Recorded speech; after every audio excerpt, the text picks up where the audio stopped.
샬롬, 만나서 반갑습니다. 센텀 장도교회 성도 여러분, 유경상 목사입니다. 오늘도 우리에게 허락하여 주신 이 하나님의 말씀과 말씀의 은혜를 쫓아 믿음으로 살아가시기를 간절히 소망합니다. 오늘 우리에게 허락하여 주신 하나님의 말씀은 잠언 1장의 말씀입니다. 말씀 함께 보도록 하겠습니다. 잠언 제1장. 다윗의 아들 이스라엘 왕 솔로몬의 잠언이라. 이는 지혜와 훈계를 알게 하며 명철의 말씀을 깨닫게 하며 지혜롭게 공의롭게 정의롭게 정직하게 행할 일에 대하여 훈계를 받게 하며 어리석은 자를 슬기롭게 하며 젊은 자에게 지식과 근신함을 주기 위한 것이니 지혜 있는 자는 듣고 학식이 더할 것이요 명철한 자는 지략을 얻을 것이라. 잠언과 비유와 지혜 있는 자의 말과 그 오묘한 말을 깨달으리라. 여호와를 경외하는 것이 지식의 근본이거늘 미련한 자는 지혜와 훈계를 멸시하느니라. 내 아들아, 내 아비의 훈계를 들으며 내 어미의 법을 떠나지 말라. 이는 내 머리에 아름다운 관이요 내 목에 금 사슬이니라. 내 아들아, 악한 자가 너를 꾀일지라도 따르지 말라. 그들이 내게 말하기를 우리와 함께 가자. 우리가 가만히 엎드렸다가 사람의 피를 흘리자. 죄 없는 자를 까닭없이 숨어 기다리다가 스올같이 그들을 산채로 삼키며 무덤에 내려가는 자들같이 통으로 삼키자. 우리가 온갖 보화를 얻으며 빼앗은 것으로 우리 집을 채우리니 너는 우리와 함께 제비를 뽑고 우리가 함께 전대 하나만 두자 할지라도 내 아들아, 그들과 함께 길에 다니지 말라. 네 발을 금하여 그 길을 밟지 말라. 대저 그 발은 악으로 달려가며 피를 흘리는 데 빠름이니라. 새가 보는 데서 그물을 치면 헛일이겠거늘 그들이 가만히 엎드림은 자기의 피를 흘릴 뿐이요 숨어 기다림은 자기의 생명을 해할 뿐이니 이익을 탐하는 모든 자의 길은 다 이러하여 자기의 생명을 잃게 하느니라. 지혜가 길거리에서 부르며 광장에서 소리를 높이며 시끄러운 길목에서 소리를 지르며 성문 어귀와 성중에서 그 소리를 발하여 이르되 너희 어리석은 자들은 어리석음을 좋아하며 거만한 자들은 거만을 기뻐하며 미련한 자들은 지식을 미워하니 어느 때까지 하겠느냐. 나의 책망을 듣고 돌이키라. 보라, 내가 나의 영을 너희에게 부어주며 내 말을 너희에게 보이리라. 내가 불렀으나 너희가 듣기 싫어하였고 내가 손을 폈으나 돌아보는 자가 없었고 도리어 나의 모든 교훈을 멸시하며 나의 책망을 받지 아니하였은즉 너희가 재앙을 만날 때에 내가 웃을 것이며 너희에게 두려움이 임할 때에 내가 비웃으리라. 너희의 두려움이 광풍같이 임하겠고 너희의 재앙이 폭풍같이 이르겠고 너희에게 근심과 슬픔이 임하리니 그때에 너희가 나를 부르리라. 그래도 내가 대답하지 아니하겠고 부지런히 나를 찾으리라. 그래도 나를 만나지 못하리니 대저 너희가 지식을 미워하며 여호와 경외하기를 즐거워하지 아니하며 나의 교훈을 받지 아니하고 나의 모든 책망을 업신여겼음이니라. 그러므로 자기 행위의 열매를 먹으며 자기 꾀에 배부르리라. 어리석은 자의 퇴보는 자기를 죽이며 미련한 자의 안일은 자기를 멸망시키려니와 오직 내 말을 듣는 자는 평안히 살며 재앙의 두려움이 없이 안전하리라.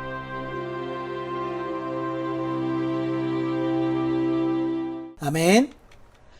잠언은 단순히 세상의 지식이나 삶의 지혜를 기록한 책이 아닙니다. 잠언 1장 7절의 말씀은 잠언을 기록한 목적을 분명히 밝히고 있습니다. 7절의 말씀을 함께 보도록 하겠습니다. 여호와를 경외하는 것이 지식의 근본이거늘 미련한 자는 지혜와 훈계를 멸시하느니라. 아멘. 잠언을 기록한 목적은 어떻게 하면 세상의 지식을 얻고 세상을 살아가는 데 필요한 삶의 지혜를 찾을 수 있는지 알려주는 데 있지 않습니다. 여호와를 경외하는 삶이 무엇인지 알려주는 말씀이 바로 잠언입니다. 여호와를 경외하는 삶은 때때로 세상을 지혜롭게 사는 것과 정반대가 될 수 있습니다. 예를 들면 세상은 어떤 기업들의 회장처럼 부하 직원들에게 폭력과 폭언을 행사하고 자기보다 힘이 없는 약자에게 위력을 가해서 고분고분하게 만드는 것이 세상에서 잘 사는 지름길이라고 말합니다. 그래야 실적을 많이 올릴 수 있고 많은 이익을 남길 수 있어서 회사를 더 키울 수가 있기 때문입니다. 그러나 잠언은 그 반대로 말씀합니다. 19절 말씀에서는 이익을 탐하는 모든 자의 길은 다 이러하여 자기의 생명을 잃게 하느니라 말씀합니다. 이익을 탐하여 수단과 방법을 가리지 않고 살아가는 만몬주의자들에게 성경은 경고를 하고 있습니다. 자신의 욕심을 채우기 위해 살아가는 자는 자신의 생명을 잃게 될 것이다. 이 말씀을 묵상하면서 떠오르는 성경 구절이 있습니다. 누가복음 12장에 나오는 어리석은 부자의 이야기입니다. 어리석은 부자는 자신의 영혼을 향해 이렇게 말합니다. 또 내가 내 영혼에게 이르되 영혼아 여러 해 쓸 물건을 많이 쌓아두었으니 평안히 쉬고 먹고 마시며 즐거워하리라. 이때 하나님께서 이 부자에게 이렇게 말씀하시다. 어리석은 자여 오늘 밤에 내 영혼을 도로 찾으리니 그러면 내 예비한 것이 네 것이 되겠느냐. 하나님은 이익을 탐하여 수단과 방법을 가리지 않고 부자가 된 사람의 인생이 얼마나 허망한지를 깨닫게 해주시려고 그 영혼을 오늘 밤에 데려가시겠다 말씀합니다. 이처럼 잠언의 말씀을 기록한 목적은 오늘 본문의 말씀처럼 여호와를 경외하는 삶이 모든 지식의 근본이라는 사실입니다. 그리고 이 말씀대로 살지 않는 모든 행위는 이익을 탐하는 모든 자의 길이고 자신의 생명을 잃게 하기에 허망한 결론에 이르게 된다는 말씀과 같습니다. 오늘 본문 1절의 말씀은 잠언을 기록한 자가 누구인지를 밝혀주고 있습니다. 1절의 말씀입니다. 다윗의 아들 이스라엘의 왕 솔로몬의 잠언이라. 솔로몬은 기드온 산당에서 하나님께 일천번제를 드린 후에 하나님의 음성을 듣게 됩니다. 하나님께서 솔로몬에게 내가 너에게 무엇을 줄까? 너는 구해라 말씀하십니다. 이때 솔로몬은 내가 너에게 무엇을 줄고 너는 구하라 하는 하나님의 말씀에 백성을 재판할 때 선악을 분별할 수 있는 지혜를 구하고 있습니다. 지혜를 구하는 솔로몬이 마음에 드신 하나님은 그에게 지혜뿐만이 아니라 부귀와 영화까지도 허락하셨습니다. 솔로몬은 하나님께 받은 이 지혜를 토대로 잠언을 기록합니다. 이 잠언의 말씀이 어떠한 역할을 하는지 2절에서 3절의 말씀은 이렇게 말씀합니다. 이는 지혜와 훈계를 알게 하며 명철의 말씀을 깨닫게 하며 지혜롭게 공의롭게 정의롭게 정직하게 행할 일에 대하여 훈계를 받게 하며 지혜와 훈계, 명철의 말씀을 깨닫게 한다는 겁니다. 그리고 지혜롭게 공의롭게 정의롭게 정직하게 행하도록 알려준다는 겁니다. 4절 이하의 말씀을 보시면 어리석은 자를 슬기롭게 하고 젊은 자에게 지식과 근신하는 마음을 주고 지혜 있는 자는 학식이 더하겠고 명철한 자는 지략을 얻게 된다고 말씀하고 있습니다. 이렇게 잠언의 말씀을 주시는 이유와 목적을 기록하고 7절부터는 본격적으로 교훈의 말씀을 기록합니다. 7절 말씀입니다. 여호와를 경외하는 것이 지식의 근본이거늘 미련한 자는 지혜와 훈계를 멸시하느니라. 여호와를 경외하는 것이 지식의 근본이라는 말씀은 모든 지식은 여호와를 경외하는 마음에서 비롯된다라는 사실입니다. 속담 중에 흔히 아는 것이 힘이다 그리고 모르는 게 약이다 라는 두 가지의 속담이 있습니다. 이 속담은 경우에 따라 둘 다 맞는 말이 될 수 있지만 또 경우에 따라 둘 다 틀린 말이 될 수도 있습니다. 그 의미는 서로 반대입니다. 서로 반대되는 의미가 어떻게 둘 다 맞는 말이 될 수 있을까요? 그것은 알고 모르고가 중요한 것이 아니라 어떤 상황 속에 그 속담을 적용했느냐에 따라 달려 있습니다. 예를 들어서 어떤 사람이 중병에 걸렸습니다. 환자가 이 받을 충격을 고려해서 이 사실을 환자에게 사실대로 말하지 않을 수가 있습니다. 그런데 어떤 경우에 따라서 이 환자에게 이 병에 걸린 사실을 사실대로 알려줄 수도 있습니다. 우리는 믿는 성도의 입장에서 생각해 볼 때 무엇이 기준이 되어야 할까요? 그 기준은 나의 생각이 있는 것이 아니라 여호와 하나님의 말씀이 기준이 되어야만 하는 것입니다. 그 결과가 어떠하든지 하나님의 뜻이 이루어지는 수단이 바로 맞는 것입니다. 8절에서 9절의 말씀을 보시면 내 아비의 훈계를 들으며 내 어미의 법을 떠나지 말라 말씀합니다. 이 말씀 앞에 이러한 질문들이 가능할 수 있습니다. 삶은 단순하지 않고 굉장히 모호하고 또 복잡한데 잠언의 말씀은 삶의 복잡함과 모호함을 인정하지 않는 것 같다라는 겁니다. 맥락이 없기 때문에 그 말이 무슨 뜻인지 알기가 어렵습니다. 그냥 어떤 상황 속에서는 이럴 수도 있겠구나 생각을 하는 겁니다. 우리가 사는 세상은 그렇게 만만한 것이 아닙니다. 아비가 자식을 때리고 자식이 아버지를 죽이는 상상하기 어려운 일들이 이 세상 가운데 매일같이 일어나고 있습니다. 그렇다면 이 말씀이 어떤 의미를 가지고 있을까요? 일반적인 상황을 가정하고 주어진 말씀입니다. 예를 들어서 침묵은 금이다 라는 속담을 우리가 해석할 때 이 침묵은 금이다 라는 말이 옳다고 해서 매일같이 침묵하면서 살아갈 수 있습니까? 그렇지 않죠. 이것은 침묵을 지켜야 할 때 침묵이 금처럼 느껴질 때가 있다라는 의미입니다. 그럴 때 그런 사건 속에서 이 속담이 의미가 있다라는 것입니다. 그때를 잘 찾아서 사용해야 되는데 말해야 할 때는 침묵하고 침묵해야 할 때는 침묵하지 않으면 안 되는 것과 같습니다. 10절에서 19절까지는 악한 자와 함께 악한 일을 도모하지 말라 말씀합니다. 11절과 12절의 말씀을 다시 한번 함께 보겠습니다. 그들이 내게 말하기를 우리와 함께 가자. 우리가 가만히 엎드렸다가 사람의 피를 흘리자. 죄 없는 자를 까닭없이 숨어 기다리다가 수울같이 그들을 산채로 삼키며 무덤에 내려가는 자를 같이 통으로 삼키자.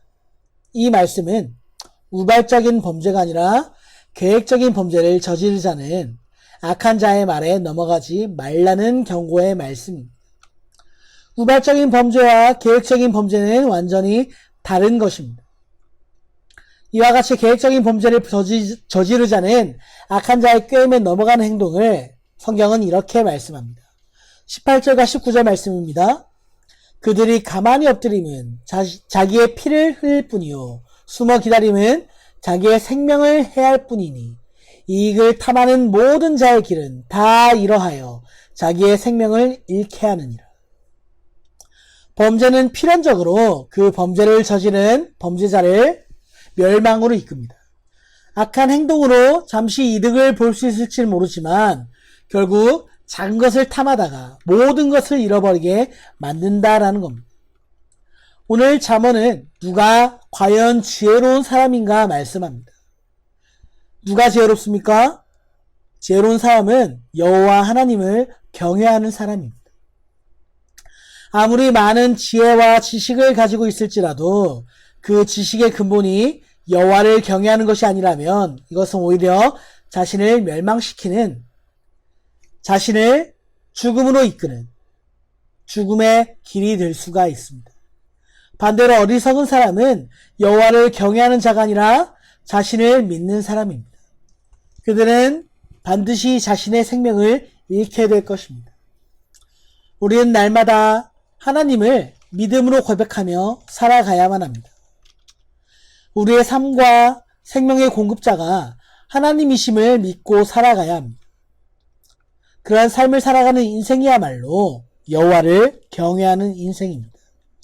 오늘도 우리의 삶의 자리로 나아갈 때 하나님을 경외하는 은혜와 하나님을 알아가는 지혜와 우리에게 허락하여 주신 이 말씀의 은혜가 가득 넘치시기를 간절히 축복합니다. 아멘. 함께 찬양하시겠습니다. 오늘 우리가 함께 부르실 찬양은 찬송가 200장, 이전 찬송 235장입니다. 달고 오묘한 그 말씀, 생명의 말씀은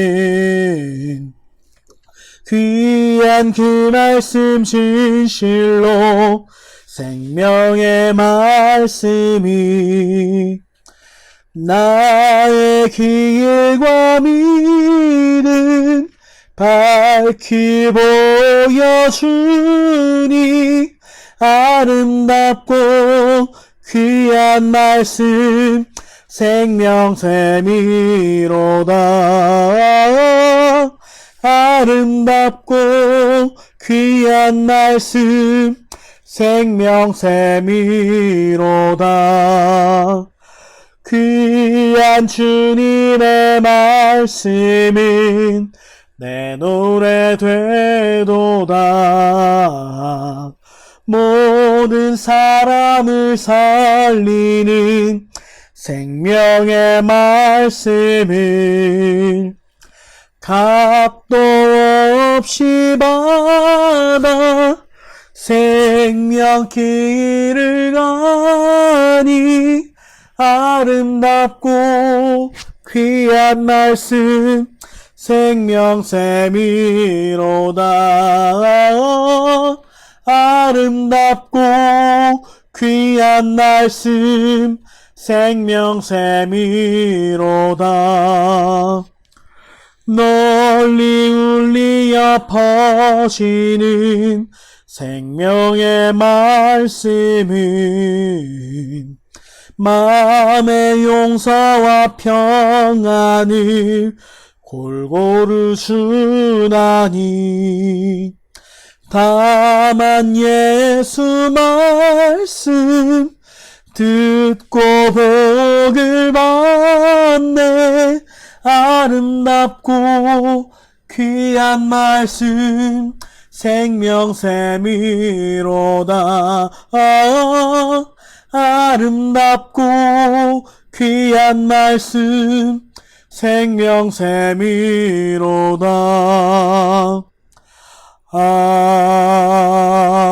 아멘. 함께 기도하시겠습니다. 하나님, 세상은 하나님을 경외하기보다는 자신의 지식을 믿고 자신의 능력을 믿으라고 말합니다. 그러나 자신을 믿었다가 무너질 자들이 있음을 잊지 않게 하여 주시옵소서. 오늘 새벽에도 우리가 이른 아침부터 일어나 하나님의 말씀을 듣습니다. 이 교훈의 말씀이 우리의 마음 가운데에서 잊혀지지 않게 하시고 어떤 상황에 처하든지 오직 여호와를 경외하는 마음으로 살아갈 수 있도록 하여 주시옵소서. 우리의 생명이신 하나님을 우리의 삶으로 고백하며 살아가는 오늘 하루가 되게 하여 주시옵소서. 예수 그리스도의 이름으로 간절히 기도하옵나이다. 아멘.